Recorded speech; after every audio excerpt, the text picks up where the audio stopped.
Hello friends, विवा food रेसिपीमध्ये आपले सगळ्यांचे मनापासून स्वागत। आज मी बनवणार आहे उपवासाची रेसिपी।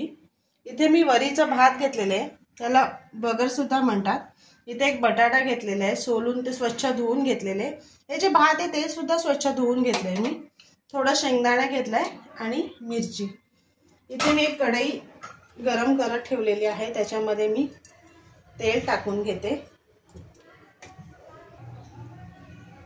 तेल छान गरम झाले, त्याच्यामध्ये जिरं टाकून घेते,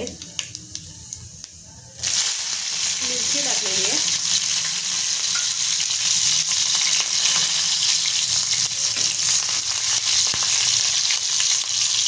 शेंगदाणे घेते, ते शेंगदाणे टाकून परतून घेते।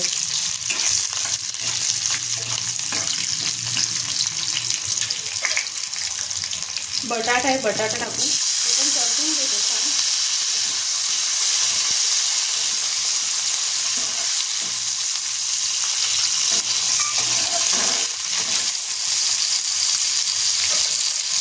आणि जो वरीचा भात आहे तो टाकून तो पण परतून घ्यायचा आपल्याला।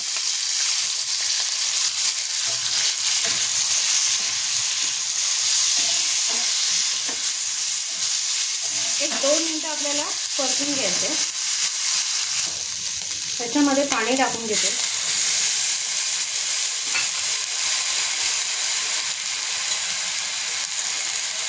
दोन वाटी एवढा मी पाणी टाकलेलं आहे त्याच्यात।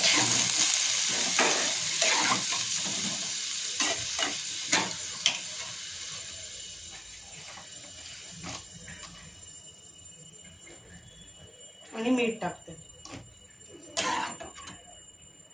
त्याला छान उकळ येऊन शिजवून घेते।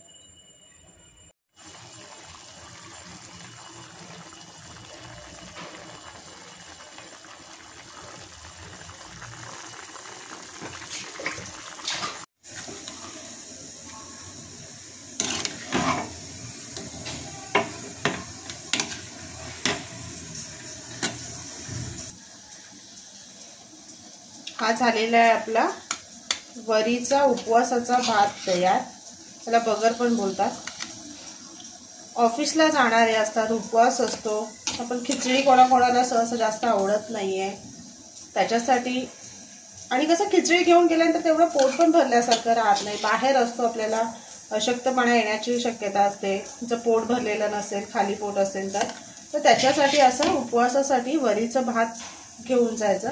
हे थोडं खाऊन सुद्धा पोट भरलेलं असतो आणि हे पौष्टिक आहे।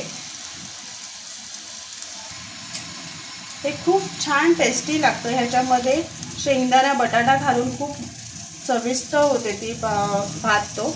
आणि ह्याच्यामध्ये हाय फायबर आणि विटामिन्स असतात। असेच आपले नवनवीन व्हिडिओ बघण्यासाठी व्हिडिओला लाईक करा, शेअर करा आणि सबस्क्राईब करा। चला तर मग भेटूया आपण पुढच्या व्हिडिओमध्ये।